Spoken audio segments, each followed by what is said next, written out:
Hello everyone, so just for the end of this class we're just going to be doing a quick bit of revision of the sheets that I'd been doing throughout the time that I had yous on the Fridays. So as you know, the first kind of main one that we had done was the sawn methods, and then we have the different spraying methods that we had gone over as well.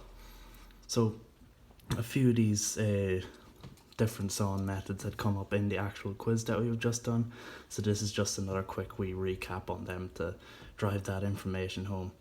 So as you know, the first method that we have here is your quarter saw method, and we know the main points: cut into quarters, cut straight down, straight across, or horizontally and then vertically.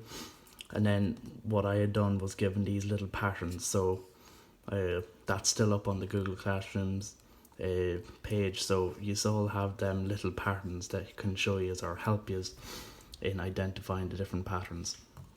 So as we know, cross cutting method, split up into four: straight up, straight across.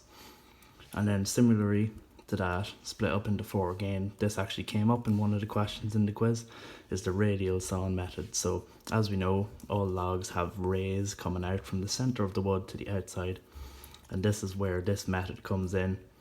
As you can see, the lines follow that ray line, so they're coming out like at a diagonal, if you will.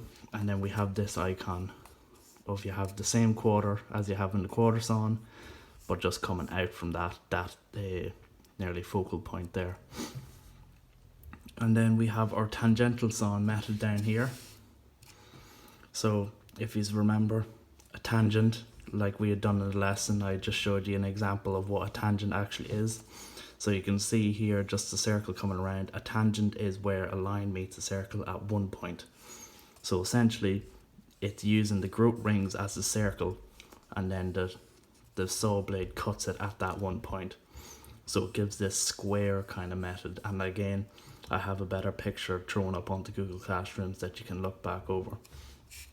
But then you get this pattern from it here. So we have our three patterns doing the sawn methods. And now just a quick wee revision over the different application methods of your preservations or preservatives. So the first one that we had was the spray and paint method, which is probably the most common one and the most likely one that you will encounter. Gives a small layer around the outside, similar to just pointing a pen or a marker onto a page. And then your immersion method, when the wood is immersed into the preservative and it's allowed to seep in through the grain, through the cells of the wood, and it gives a much wider protection method, or a barrier as well, of the actual wood. And that is like holding a marker down on the page. The ink gets into the fibres of it and it spreads out a bit more. And then the last one is the pressure treatment, when it's actually put into a chamber, similar to a kiln. So it's put into the chamber and the wood is put under pressure, and the actual preservative gets forced deep into the wood. So that's similar to holding a marker down with a bit of force onto the sheet. And then you can see just with these dots, that's just your small tap. That's your spray paint method, just a quick layer. Your immersion, you're holding it down on it, gets in a wee bit deeper to it. And then your pressure one, when you put a bit of force behind it, you get a bigger dot, it goes more into the sheet. So that's our last class there. Well done on the quiz, and yeah, have a good Easter.